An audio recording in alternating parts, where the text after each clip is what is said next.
Queremos dar un caluroso saludo, un cordial saludo a todos los hermanos y las hermanas y todos los amigos que como cada viernes nos reunimos para compartir de la palabra del Señor, de las bendiciones que el Señor nos ha dado y también, por supuesto, esta comunión fraternal que virtualmente estamos estableciendo cada día viernes con la ayuda del Señor.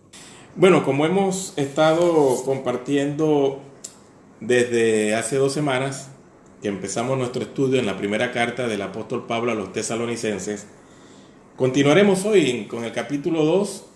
Habíamos comentado hasta el versículo 8 y de manera general queremos señalar que en estos primeros 3 capítulos de la carta apenas tiene 5 capítulos, y los primeros 3 capítulos el apóstol Pablo los está dedicando a reconocer la gracia de Dios en estos hermanos, a reconocer la obra maravillosa de Dios en preservarlos, porque recordemos que estos hermanos habían creído en Cristo bajo una situación bastante conflictiva, bajo una persecución prácticamente de parte de los judíos y también de los griegos. Y el apóstol Pablo, que tuvo que salir con su equipo misionero de manera introspectiva, presionada por la forma como los judíos incrédulos y celosos por el éxito del apóstol habían organizado a gente revoltosa para presionarlo a salir. Así que Pablo prácticamente abortó el trabajo que estaba haciendo, lo dejó con una gran preocupación en su corazón. Él siguió su viaje a otras 2 ciudades, a Berea, a Atenas, con esta gran preocupación. Y luego llegó a la ciudad de Corinto, desde donde entonces envía a Timoteo para saber qué había pasado con estos hermanos en Tesalónica, cómo estaban ellos realmente, si habían permanecido, mejor dicho, o no en la fe. Y era una gran preocupación, por supuesto, para Pablo, porque su objetivo era establecer una iglesia allí, una comunidad de fe que creciera. Pero bajo las circunstancias como estos hermanos recibieron la palabra, habían razones suficientes para que Pablo tuviera esta carga en su corazón. Más adelante él lo señala en el capítulo 3. Voy a leer solamente una pequeña sección del capítulo 3 para escuchar del propio Pablo cómo estaba su corazón. Dice en el capítulo 3, versículo 6: pero cuando Timoteo volvió de vosotros, es decir, Pablo se está refiriendo a el regreso de Timoteo después que lo envió a Tesalónica para saber cómo estaban los hermanos. Dice, pero cuando Timoteo volvió de vosotros a nosotros y nos dio buenas noticias de vuestra fe, amor y que siempre nos recordáis con cariño, deseando veros como también nosotros a vosotros. Por ello, hermanos, en medio de toda nuestra necesidad y aflicción, fuimos consolados de vosotros por medio de vuestra fe, porque ahora vivimos si vosotros estáis firmes en el Señor. Estas palabras muy hermosas, muy profundas y muy sentidas del apóstol. Ahora nosotros vivimos si ustedes están firmes en el Señor.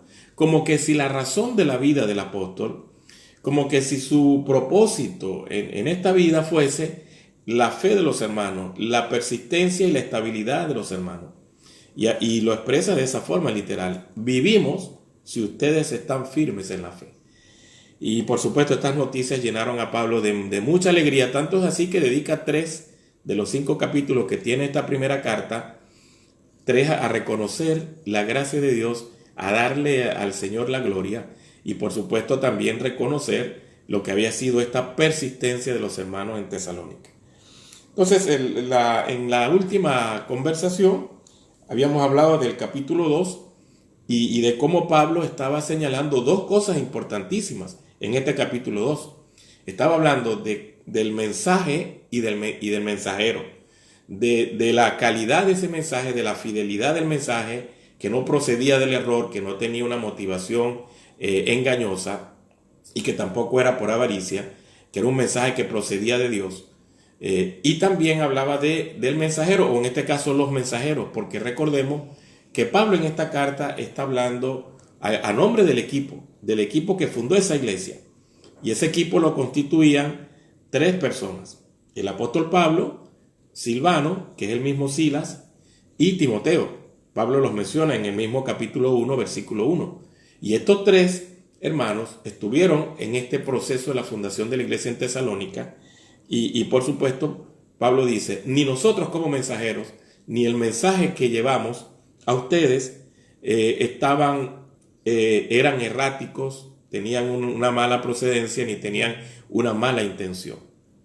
Él empieza en el capítulo 2 a destacar esos elementos claves. Y luego, a partir del versículo 9 del capítulo 2 y hasta el final del versículo 16, el apóstol entonces empieza a profundizar el tema de cómo se portaron ellos, cómo se portó el equipo misionero, cuál fue la conducta que los mismos tesalonicenses podían testificar de la manera como ellos procedieron. Entonces fíjense lo que dice el versículo 9. Porque os acordáis, hermanos, de nuestro trabajo y fatiga, como trabajando de noche y de día, para no ser gravosos a ninguno de vosotros, os predicamos el Evangelio de Dios. Así empieza el apóstol Pablo, hablando de la forma como ellos trabajaron entre los tesalonicenses, y dice de nuestro trabajo y fatiga. Son dos palabras que el apóstol utiliza y las combina para decir lo exigente que fue el oficio o el trabajo que desarrollaron ellos en Tesalónica. La palabra trabajo se refiere justamente al oficio de diseñar y de construir tiendas de campaña que normalmente eran hechas de piel de animales. Había que curar esas pieles, que trabajarlas por varios días, secarlas, luego abrirles huecos con un hierro y luego entonces unirlos, esos pliegues, y con una especie de hilo muy fuerte hecho de una planta muy especial, entonces iban presionando para hacer como especie de una tela, pero eran pieles de animales, lo cual era un trabajo muy, muy fatigoso. Por eso utiliza la palabra fatiga, porque de verdad una persona en una jornada diaria quedaba prácticamente sin fuerzas por todo lo que tenía que hacer para curar, para abrir los huecos, luego para unir los pliegues, y así varios metros de pieles de animales. Un trabajo bien exigente. Por eso dice el apóstol, ¿se acuerdan que nosotros hicimos todo ese esfuerzo de noche y de día? Es decir, seguramente se paraban muy temprano, antes que el sol saliera, y se acostaban muy tarde, después que ya el sol se había ocultado, para poder hacer las piezas por encargo, porque estas eran piezas que se hacían por encargo. Y una tienda de campaña, una tienda para una persona o una familia, normalmente duraba varias semanas para hacerla, 1 o 2 semanas. Y no le daba a la persona un ingreso suficiente como para vivir, qué sé yo, 1 semana o 2. Es decir, que tenía que hacer varias. Entonces, imagínense este trabajo tan exigente para el equipo misionero. Y el apóstol Pablo especialmente, quien era la persona líder del equipo, pero también el que era un artesano en esto de crear tiendas, de hacer carpas. Este trabajo, por cierto, era mal visto en la sociedad griega y romana. Era un trabajo que veían con desprecio. La persona por lo general, cuando llegaba a una ciudad, se colocaba en un sitio no muy en el centro de la ciudad, porque la gente no lo dejaba. Entonces tenía que ubicarse en un lugar desde donde entonces tenía que hacer de la clientela básica necesaria para empezar a producir las tiendas. Y dice Pablo que todo eso lo hizo para no ser gravoso a ninguno de ellos, y que en medio de ese trabajo es que predicaban el evangelio. Es decir, ellos no tenían un tiempo para trabajar y un tiempo para predicar, sino que en medio de todo ese trabajo, que podría llevar más de 12 horas, en medio de todo ese trabajo, ellos aprovechaban para predicar el evangelio. Por supuesto, se apartaban los días sábados para ir a la sinagoga y allí compartir la palabra de una manera más explícita, más directa, y aprovechaban el espacio, digamos, religioso, cúltico, que la sinagoga les permitía para hablar del Señor. Pero no era una tarea fácil, era una tarea bastante exigente, bastante dura. ¿Y por qué lo hacía? Para dejar un ejemplo. Ellos no querían ser carga a los hermanos. Normalmente Pablo tuvo acusaciones en algunas iglesias de que él estaba aprovechándose de la generosidad de los hermanos para vivir de ellos. Y varias veces lo dice en su carta, especialmente en la segunda carta a los Corintios, donde aparentemente había un grupo dentro de la iglesia, dentro de la misma iglesia, que lo estaba acusando de eso. Probablemente aquí pudo haberse también filtrado ese comentario, esa acusación, y por eso Pablo está colocando su ejemplo como alguien que trabajaba de manera fuerte y fatigosa para que los hermanos pudieran tener en él un excelente ejemplo. Dice en el versículo 10, vosotros sois testigos, y Dios también, de cuán santa, justa e irreprensiblemente nos comportamos con vosotros los creyentes. Pablo aquí está diciendo que los creyentes y también Dios mismo era testigo de la forma como ellos abordaron a los hermanos, y utiliza tres palabras importantísimas. Habla de la santidad, de la justicia y de la irreprensibilidad. Palabras importantes porque la santidad es un sustantivo que se refiere a hacer las cosas bien de acuerdo a Dios. Es decir, hacer las cosas bien de acuerdo al Señor. Y la palabra justicia se refiere a hacer las cosas bien de acuerdo a los hombres, de acuerdo a los seres humanos. Entonces, ¿qué está Pablo aquí intentando comunicar? Está diciendo que hacían las cosas de acuerdo a las leyes del Señor y hacían las cosas de acuerdo a las leyes de los hombres. Fueron personas aprobadas en su conducta, una ética, una moral que era de acuerdo a las exigencias divinas y una moral que estaba también de acuerdo a las leyes humanas. Esto es muy importante para nosotros porque saben que a veces nosotros pensamos, bueno, estamos haciendo las cosas bien para el Señor, así que ¿qué nos importa lo que piense el hombre? ¿Qué nos importa lo que diga la sociedad? Si estamos haciendo las cosas bien para Dios, no importa que la sociedad pueda decir o expresar cualquier opinión, porque a nosotros nos importa es lo que Dios piense. Pero Pablo no pensaba así. Pablo pensaba que él debía portarse a la altura tanto de lo que exigía Dios en sus leyes, como también de lo que exigían los hombres. Así que él trataba de hacer las cosas en los parámetros también humanos, no irrespetar las leyes de los gobiernos, no irrespetar las exigencias de los gobernadores. Y fíjense, el apóstol Pablo en Tesalónica fue acusado de violentar la ciudad, de alborotarla. Le dijeron que habían traído una enseñanza que estaba causando conmoción en la ciudad y que estaba incluso invitando a la ciudad a sublevarse, porque estaba invitando a la gente a creer en otro Dios, que en otro rey, mejor dicho, que no era el César. Entonces Pablo, por supuesto, que tenía que demostrar que él no estaba en contra de esas leyes humanas, como en efecto lo hizo. Y luego utiliza la palabra irreprensible. La palabra irreprensible se refiere justamente a ser una persona que está más allá de toda acusación, más allá de toda acusación. Las acusaciones no iban a afectar su conciencia, es decir, él podía dormir con una conciencia tranquila, porque estaba más allá de toda acusación. Permítame limpiarme un poco, parece que está haciendo aquí un calor bien significativo, pero gracias al Señor porque nos da esa posibilidad de disfrutar de este calorcito. Se acerca el verano por acá, así que estamos cambiando de estación. Entonces estaba señalando que realmente Pablo podía, con su conciencia muy limpia, decir que se portó a la altura de las leyes de Dios y a la altura de las leyes de los hombres. Y luego el resultado de esa conducta santa y justa era una vida irreprensible. No tenía nada que temer, no tenía nada que su conciencia le pudiera redarguir en cuanto a su forma de portarse.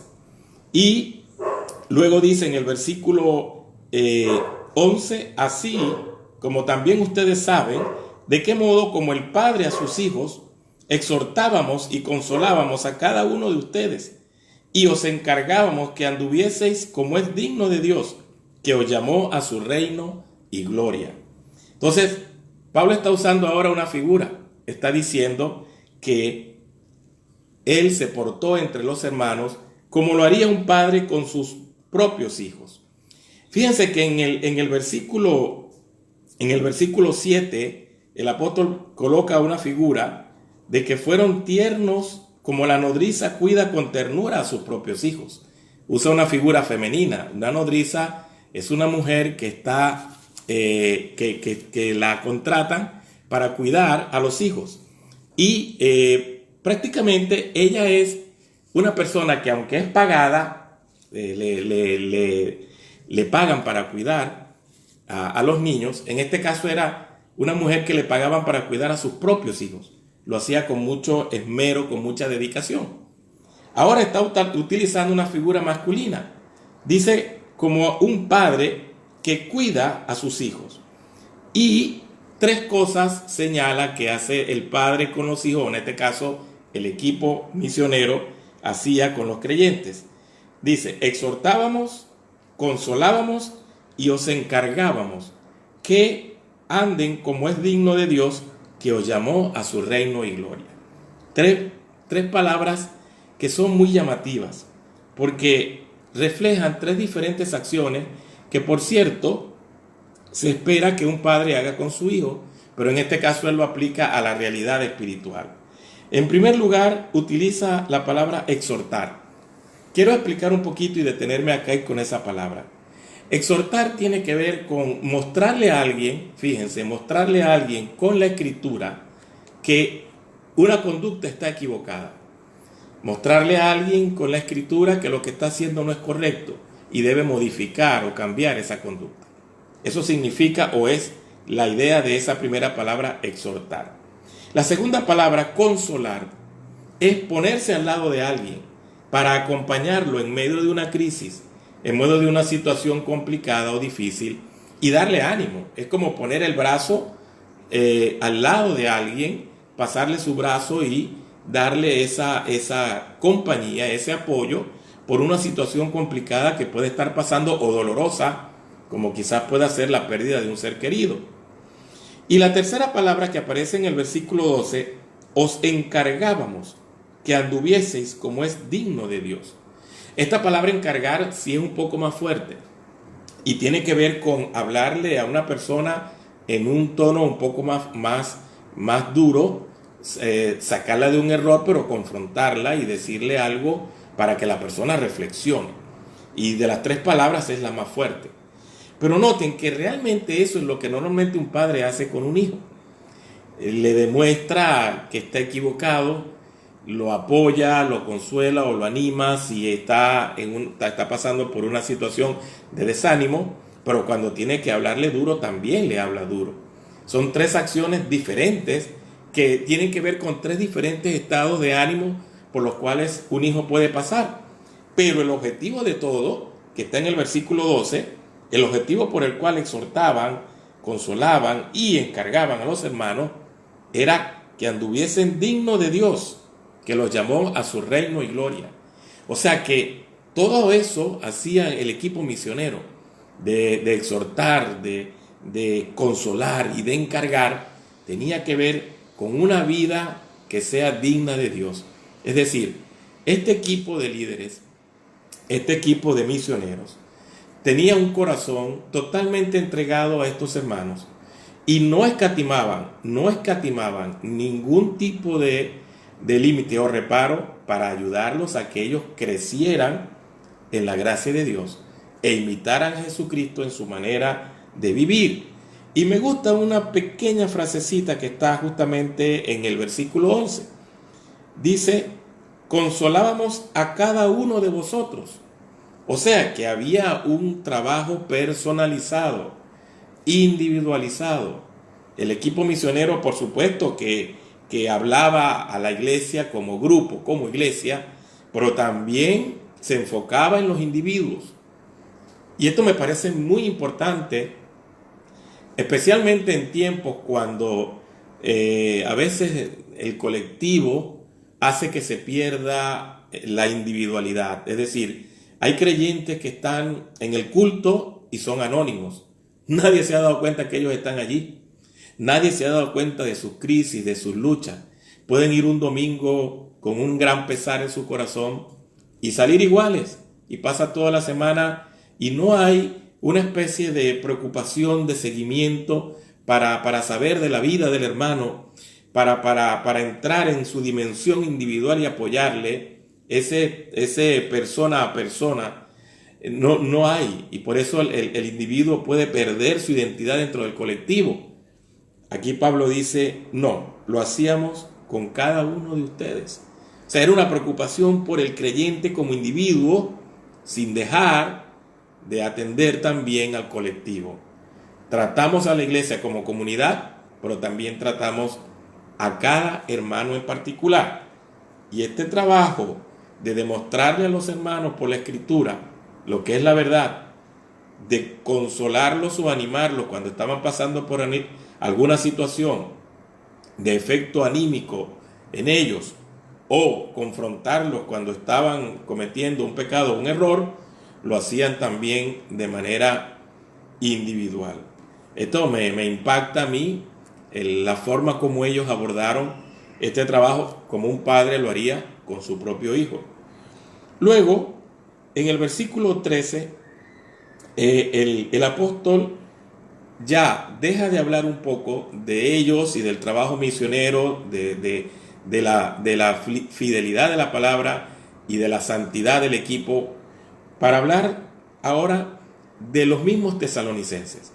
Y aquí está combinando el apóstol Pablo tanto lo que fue el equipo como lo que fue el mismo grupo o comunidad de la iglesia, para decir: Dios permitió que nos uniéramos, que nosotros con un mensaje fidedigno llegáramos a ustedes, y permitió que ustedes también recibieran esta palabra. Noten lo que dice el 13: por lo cual también nosotros, sin cesar, damos gracias a Dios de que cuando recibiste la palabra que oíste de nosotros, la recibiste no como palabra de hombre, sino según es en verdad la palabra de Dios, la cual actúa en vosotros los creyentes. Entonces, resalta Pablo que cuando los tesalonicenses recibieron la palabra, y ese verbo recibir se refiere precisamente a escuchar algo, escuchar un mensaje, estar de acuerdo con ese mensaje y comprometerse con él. Entonces, cuando ustedes escucharon o recibieron esta palabra, no la vieron simplemente como un mensaje filosófico, como el que ellos estaban acostumbrados a escuchar. La vez pasada, en la exposición anterior, hablé de un grupo de filósofos llamados los sofistas, que eran muy expertos en persuadir a las personas, pero muchas de las cosas que enseñaban eran mentiras y eran palabras de hombre para manipular, para confundir, para desviar. Y por supuesto la gente se aglomeraba, los escuchaba. Muchos de esos discursos ellos cobraban por darlos, alguien les pagaba, alguien los patrocinaba, y eran al fin y al cabo cosas falsas. Pablo dice: ustedes cuando nos escucharon a nosotros, no nos escucharon como a esos sofistas, sino que nos escucharon como quienes traían una palabra sagrada, una palabra de Dios. Y dice: ese Dios que actúa en vosotros los creyentes. Importantísima esa frase. No solamente vieron la palabra como palabra revelada del Señor, sino que también el mismo Dios actuó a través de esa palabra en la vida de ustedes. Probablemente Pablo recordando aquella frase también que usó anteriormente en el capítulo 1, cuando ellos se convirtieron de los ídolos al Dios único y al Dios vivo, en capítulo 1, versículo 9, que menciona esa conversión de los tesalonicenses, que abandonaron sus dioses falsos para entonces convertirse al Señor. Por eso dice: esa palabra que ustedes recibieron actúa en vosotros los creyentes. Y en cierta manera Pablo podía confiar en que después que el equipo misionero tuvo que salir abruptamente de la ciudad de Tesalónica, esa palabra iba a seguir operando en ellos. a pesar de que el equipo misionero no estaba allí, y más adelante vamos a ver que Pablo utiliza una frase como para señalar eso, de que a pesar de que el equipo misionero no estaba allí, la palabra de Dios sí estaba allí, estaba en sus corazones y seguía haciendo una obra en ellos, aun cuando el equipo no estaba presente. Luego dice en el versículo 14, porque vosotros, hermanos, vinisteis a ser imitadores de las iglesias de Dios en Cristo Jesús que están en Judea, pues habéis padecido de los de vuestra propia nación las mismas cosas que ellas padecieron de los judíos. Los tesalonicenses, y eso era una marca distintiva de una iglesia donde Dios había hecho una obra especial, los tesalonicenses habían imitado de alguna forma lo que fue la realidad de las iglesias en Judea. Esas iglesias en Judea, el apóstol cuando menciona las iglesias de Judea, se está refiriendo a las iglesias que estaban en Jerusalén, probablemente las iglesias que estaban en Samaria, en Cesarea, en Galilea inclusive, en toda esa región. Y esas iglesias, dice el apóstol, habían recibido persecución o habían padecido de parte de los judíos. Y bueno, que lo diga el apóstol Pablo, que fue uno de los que precisamente persiguió a la iglesia. Si ustedes recordarán, Pablo, antes de ser creyente, que utilizaba el nombre Saulo o Saúl, que era su nombre hebreo, era un perseguidor implacable de la iglesia. Arrastró a muchos cristianos a la cárcel. Incluso estuvo presente cuando Esteban fue asesinado por una turba de judíos provenientes de una sinagoga helénica, que ellos mataron a Esteban, lo apedrearon.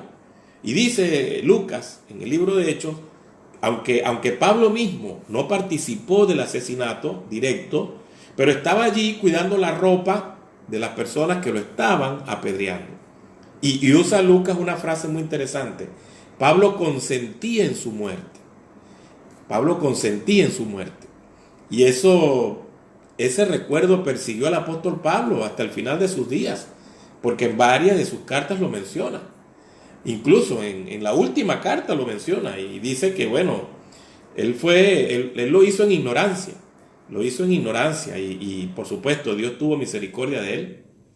Pero Pablo fue uno de los que persiguió implacablemente a la iglesia. Así que cuando él dice que las iglesias de Judea habían padecido de los de su propia nación, de su propia raza, persecución, por supuesto, él está incluido ahí, aun cuando ahora él era un misionero y por supuesto, él estaba ahora del otro lado, del lado de los que estaban proclamando el evangelio. Y dice Pablo, versículo 15, y aquí Pablo, de verdad, y es la única parte en sus cartas donde él lo dice de esta forma, utiliza un lenguaje bastante duro para describir esa acción rebelde de los judíos. Dice el versículo 15, los cuales mataron al Señor Jesús y a sus propios profetas, y a nosotros nos expulsaron, y no agradan a Dios, y se oponen a todos los hombres. Es decir, aquí Pablo está diciendo que el pueblo judío, un pueblo por naturaleza rebelde, ha sido bastante duro con el evangelio y con el Señor. Dice que mataron al Señor. Es decir, está haciendo una acusación Pablo aquí. Está señalando que fueron los mismos judíos los que tuvieron que ver con la muerte de Jesús. Aun cuando noten que Cristo fue procesado por el Sanedrín y luego fue Pilatos quien lo entregó. ¿Se acuerdan que habían dos reos? Estaba Barrabás y Jesús. Y bueno, Pilatos quiso lavarse la mano y dio una concesión a cuál de los dos iba a soltar. Y prácticamente Pilatos hizo lo que el pueblo pidió: suelten a Barrabás, y dejó a Jesús entonces para ser condenado y crucificado. Y la crucifixión era una acción que venía del propio imperio romano, del propio Pilato. Entonces era una aplicación de la justicia, entre comillas, romana. Pero Pablo aquí está diciendo los judíos, porque ellos fueron los que instigaron, promovieron, acusaron y llevaron finalmente a Jesús a la muerte. Y dice que no solamente al Señor Jesús, a sus propios profetas. Es cierto, La historia del Antiguo Testamento está llena de estos eventos donde los profetas pierden la vida en manos de los de su propio pueblo. Y luego dice, y a nosotros nos expulsaron.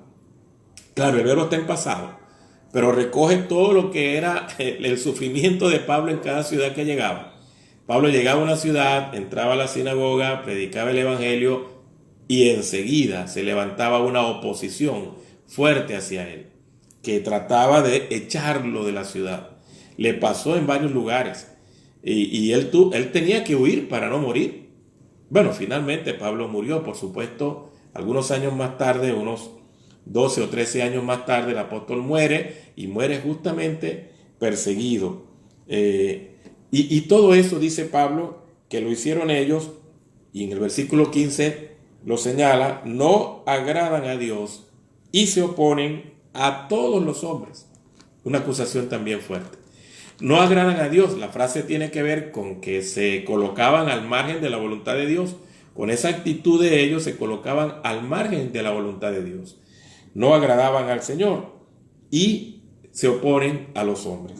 Y luego en el 16 señala el apóstol, impidiéndonos hablar a los gentiles para que ellos se salven. Así colman siempre la medida de sus pecados, pues vino sobre ellos la ira hasta el extremo. El apóstol está diciendo, bueno, en estas personas ni nos permiten a nosotros predicar el evangelio, ni tampoco hacen algo bueno para facilitar que los mismos gentiles puedan llegar a conocer a Dios. En Venezuela tenemos un refrán, cuando la persona es así, que ni hace algo bueno, pero tampoco deja que los demás lo hagan. El refrán dice, ni lava ni presta la batea. Es decir, ni hace la acción justa que se espera que haga, ni tampoco deja que otros lo hagan. Esa era la frase que bien se puede aplicar en este caso a estos judíos a los cuales el apóstol Pablo se refiere. Dice que son personas que no agradan a Dios. Ellos mismos no están haciendo lo que es correcto. Se oponen a los hombres y nos impiden a nosotros. Nos impiden hablar a los gentiles. Y noten que el denominador común de los viajes misioneros de Pablo en su estrategia era llegar a una sinagoga, predicar el evangelio a los judíos, porque él todavía sentía esa carga por lo de su pueblo. Entonces, hablarle a los judíos primero, para esperar de ellos una respuesta positiva, porque aun cuando él está hablando aquí de esta manera tan dura en contra de los judíos, Pablo sentía un profundo amor por su pueblo. Lo vemos en la carta a los romanos, en el capítulo 10 y 11, cuando él dice que él mismo preferiría ser condenado, execrado de Dios y de la voluntad de Dios, por amor a su pueblo. Algo así como que se salven ellos, aunque yo no me salve. Por supuesto, es una expresión exagerada en Pablo, pero para mostrar cuánto amor tiene él por su nación. Pero él no dejaba de reconocer que a pesar de que era el pueblo escogido de Dios en el Antiguo Testamento para ser instrumento de redención, eran personas rebeldes, eran personas duras. El mismo Pablo era ejemplo de eso. Antes de conocer al Señor, ¿cómo fue él? Y él dice, bueno, tristemente así termina el versículo 16. Ellos colman siempre la medida de sus pecados, pues vino sobre ellos la ira hasta el extremo. De hecho, cuando Pablo escribió esta carta, estaban ocurriendo varias persecuciones a los judíos. Fueron expulsados de Roma. Hubo una gran masacre de judíos en Jerusalén. Hubo conflictos a nivel del Imperio Romano contra la nación judía. No estoy hablando de los cristianos, estoy hablando de los judíos.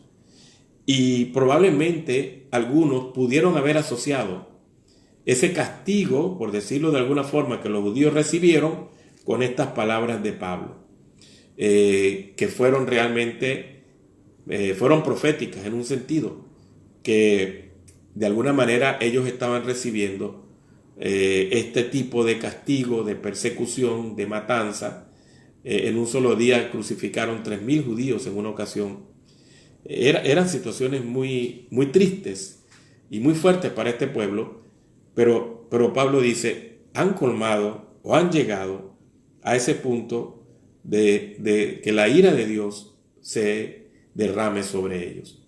Y lo dice con tristeza, no lo dice con orgullo, lo dice con dolor en su corazón.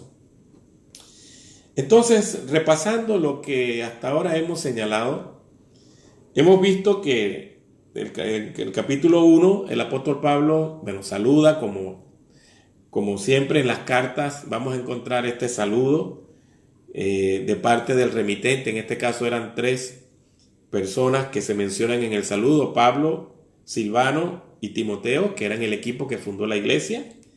Luego está a quien le dirigen la carta, que es a los tesalonicenses, a la iglesia de los tesalonicenses. Y la parte del saludo mismo, que es gracia y paz. Gracia es una palabra en griego y paz es una palabra en hebreo. Los conceptos. Normalmente el griego, cuando entraba a una casa, él decía gracia. Y el hebreo, el judío, cuando entraba a una casa, él decía paz. Entonces Pablo está colocando estos 2 conceptos juntos, de alguna forma, quizás para reflejar en parte la constitución de esas nuevas iglesias, que eran compuestas por judíos y por griegos. Luego está la acción de gracias, que empieza en el versículo 2 y termina en el versículo 10. Gracias a todos gracias a Dios, por todas las bendiciones que había dado a los tesalonicenses, por la obra de ellos, por el testimonio de ellos, por la fidelidad de ellos. Y luego en el capítulo 2 empieza ya específicamente Pablo a establecer este concepto tan importante, que el mensaje y el mensajero tienen que ser confiables.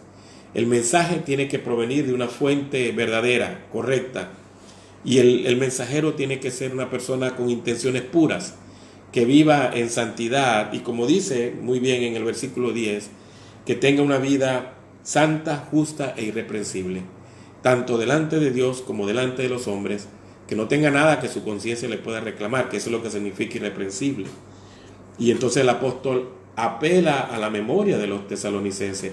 No se sabe con certeza cuánto tiempo había pasado entre la fundación de la iglesia y la escritura de esta primera carta a los tesalonicenses, pero obviamente eran varios meses. Algunos hablan hasta de 1 año o más.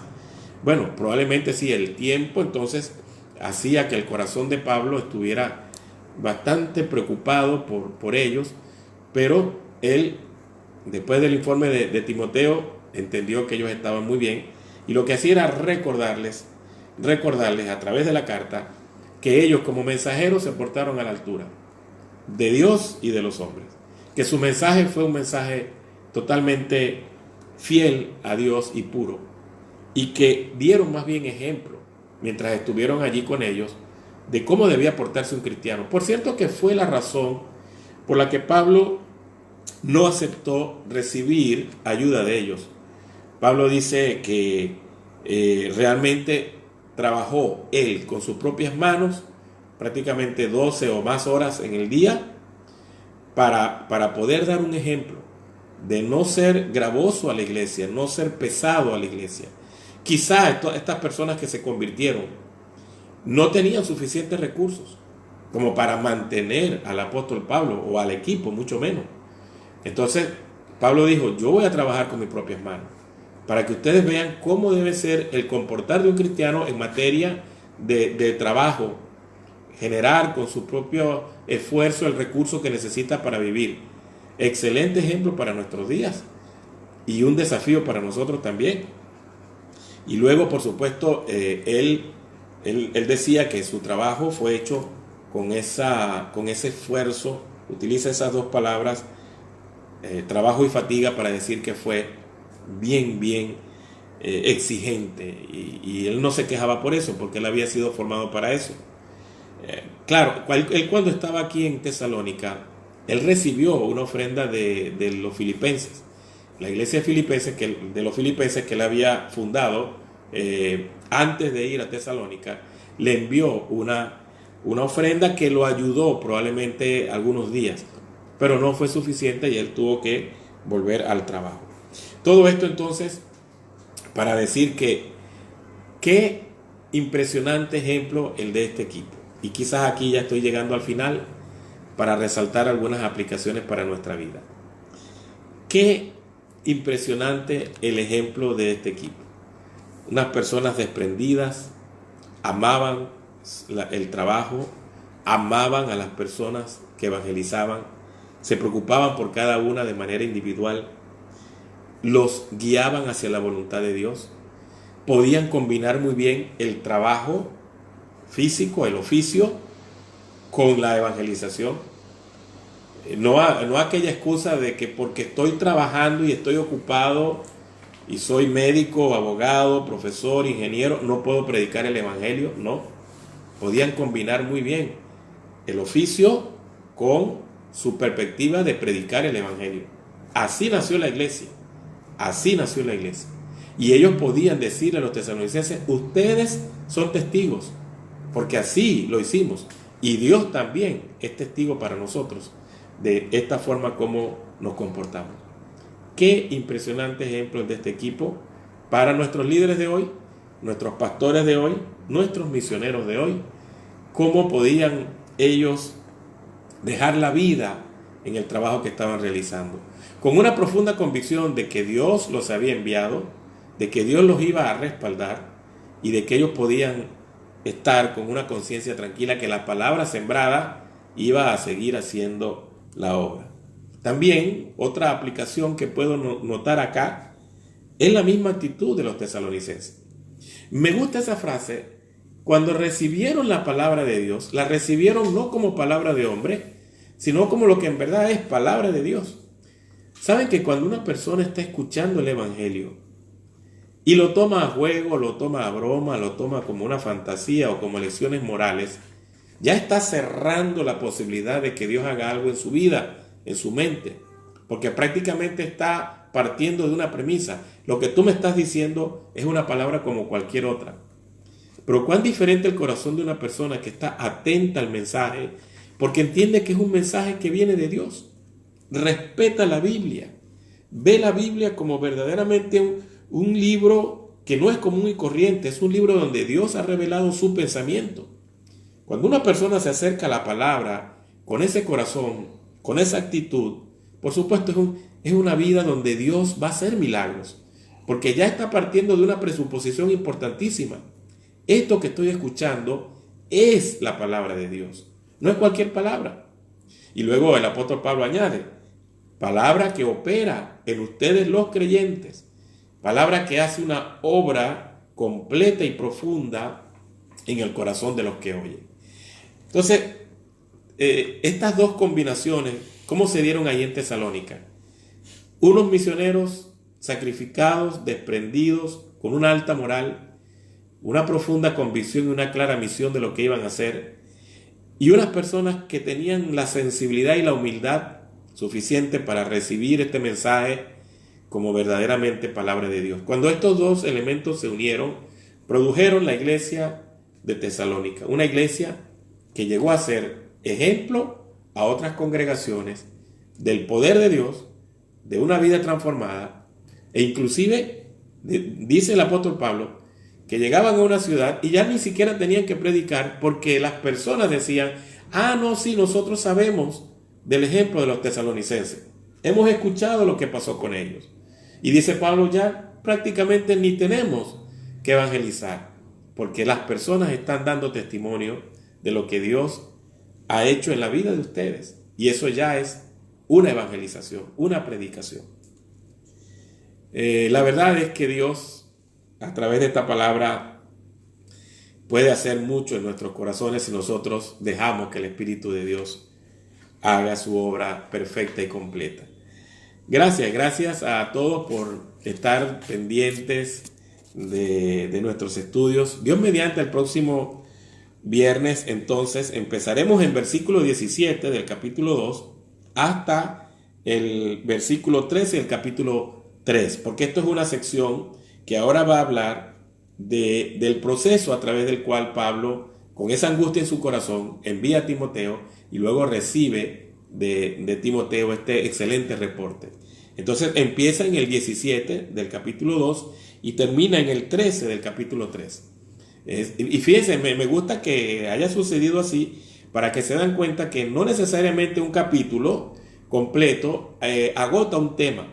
A veces el tema queda como a la mitad del capítulo y luego sigue al siguiente capítulo.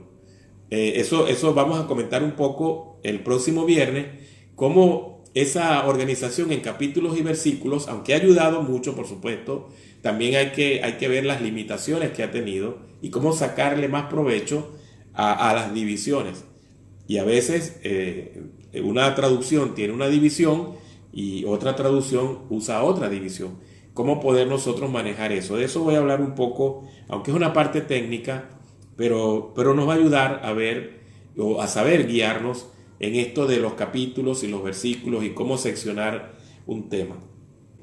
Bueno, mis amados, Dios les guarde. Ha sido un gozo estar con ustedes en esta nueva entrega, y para el próximo viernes, Dios mediante, estaremos conectándonos para avanzar en el estudio de esta carta, preciosísima carta del apóstol Pablo, que nos va dejando lecciones para nuestra vida personal, nuestra vida ministerial y el gran desafío de crecer a la imagen de Jesucristo.